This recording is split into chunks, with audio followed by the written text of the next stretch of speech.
Assalamu alaikum jama'a, sunana Anty Munira kamar da kuka sani uwar lumansi wannan maraji ɗin. Yau za mu yi bayani akan wasa kaciya part 2. Abinda duniya duk gabaki ɗaya suka yarda da shi. It doesn't matter ko kai bature ne, ko kai bakin fata ne, ko kai Indiya ne, ko kai balarabe ne, kana wasa kaciya.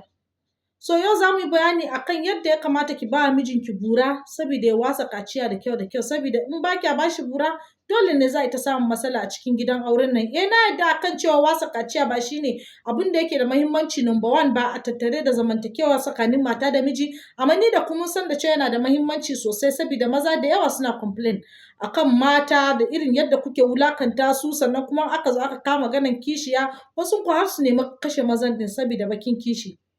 To yau zan koya miki yadda zaki wasa kaciya ko kuma ki ba mijinki ya wasa kaciya, wasa durinki da kyau da kyau, ci durinki yadda ya kamata saboda a samu zamantakewa mai inganci tsakanin ku kuma ma'aurata daga yanzu har ƙarshen madi ya bayyana.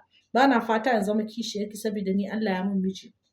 Amma kafin nan mu shiga cikin wannan bayanin din, ba yadda za a yi ka zo kana son mace ta yi maka ladabi da biyayya, ta yi wanka, ta yi girki, ta kula da yaranka, ta yi komai da komai a cikin gida, amma kai buranka baya mike, baya tsaye, baya iya jimawa a kanta, ba ka iya gamsar da ita yadda ya kamata. Shi yasa nake sayar da shaka mike zumbur.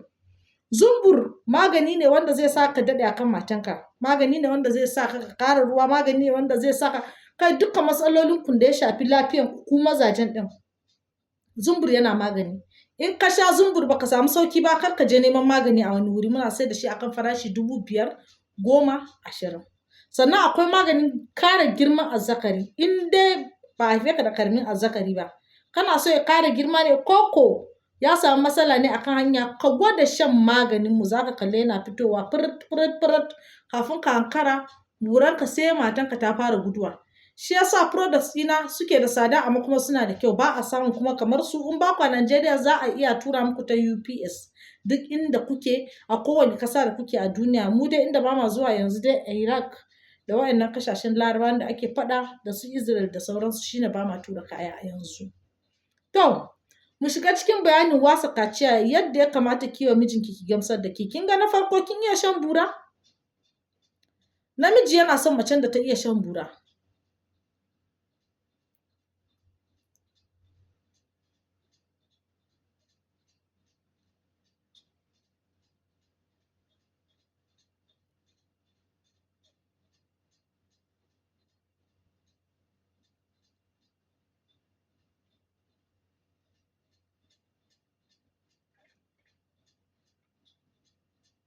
Kun gane ai? Daga saman kan buran ɗin, daga cikin ki haɗe shi gaba ki ɗaya.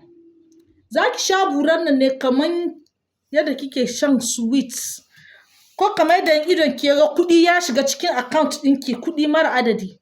Daɗin da kike ji idan kin ji alert. Ba wai za ki sha saboda na ce akan cewa za ki sha shi kamar da kike shan sweet, za ki sha buran nan kamar rayuwanki dukka yana kan shan buran nan. Idan baki sha ba baki da kwanciyar hankali. Ki sha buran shi, ki sha daga sama har ƙasa, har ƴaƴan gwaiwan shi ki tura shi cikin bakinki. Na farko kenan. Ki iya shan bura, ki koyi professional yadda ake riƙe kan buran nan a sha shi. Ki iya wasa da buran ɗin da mai. Ki iya shafa mai ko da yaushe hannunki ne ya zama yana nan very soft. Ki iya shafa kan buran nan, ki iya shafa kan buran nan, ki shashafa kan buran nan, ki shashafa, ki shashafa, ki shashafa.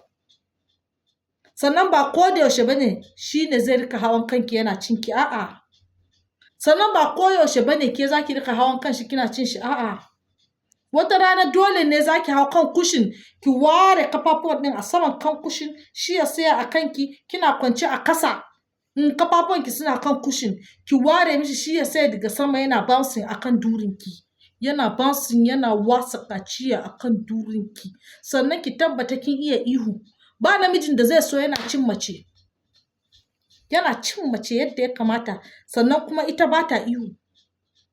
Me amfanin cin da yake miki ɗin idan ba za ki iya ki yi ihu ba a lokacin da ake cinki? Ihu za ki rika yi kina amma fa in kai banda ihun pretending, saboda na san mata da yawa waɗanda suke karya. Ana cin su sai su faɗa akan cewa da gaske ne suna jin daɗi, bayan kuma ba abin da suke ji. Kanki kike cuta. Idan baya kai miki labari gaya mai akan cewa kina so mai gida baya min daɗi yadda ya kamata, ka ɗan gyara wannan abun ɗin.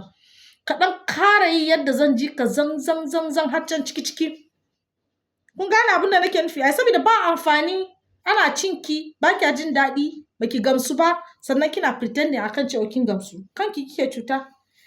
Sannan dole ne ki zama kin iya exercise. Dole ne kuma yana so na awa ɗaya ki iya bashi na awa ɗaya a fara ci daga falo har cikin bedroom. Ki tabbata in ya ci akan cewa kwanta a kasa yayi rolling akan ki yi. Saboda mu da ke mun sani akan cewa kafin ya aure ba daɗi bane zaman waje kwante bai da daɗi. Wallahi tallahi kwante bai da daɗi so gara ki respecting na aure ɗin nan ki bashi gindi yadda ya kamata ya ci. Idan kina da saurin kasala ko kuma ba kya ji kaman kina da ruwa sosai ko kuma jikinki baya ɗauka yadda ya kamata ki yi kokari ki yi contacting na layin kasuwancin mu a saman nan. Ki kira assistant ɗina ki ce akan cewa kina son magani account guda ɗaya ne muke sai da maganin mazan nan ko na mata. Account ɗina na 0021642480 Munirat Abdulsalam GT Bank. Idan kuka kira layin nan Khalifa zai ɗauka. Idan ya ɗauki layin nan ku yi placing order ɗinku akan wannan account number na GT Bank. In ba wannan account ɗin nan ba kar ku je ta kowane banki ku je ku saka kuɗi don akwai macuta da yawa. Kuna ji na ba? Yawwa. Wasa kaciya yana da amfani sosai saboda me a lokacin da ka wasa kaciya ba za ka samu ciwon hawan jini ba. Kai da hawan jini no. Na yi recommending a sati ku ci matanku kamar sau 5. Kwana 2 ku basu su huta. Kuma mata yana kara lafiya, yana kara kyau sannan yana kara fresh. Ya kuka gani tun da na yi aure? Ya kuka gani? Yes, wasa kaciya yana da amfani a rayuwar ya mace. Ku yi kokari ku rika ba su gindin nan suna ci yadda ya kamata ba yi shi don ki bar shi a cikin fanti ba. Ba sai yaro ka ba. Ba sai kin yi mai rowa ba. Ki ba shi a duk lokacin da ya kamata. Ki sha magani shi ma ya sha magani ku samu lafiya zanzan ku samu ku aikata juna yadda ya kamata. Na bar ku lafiya. Bye.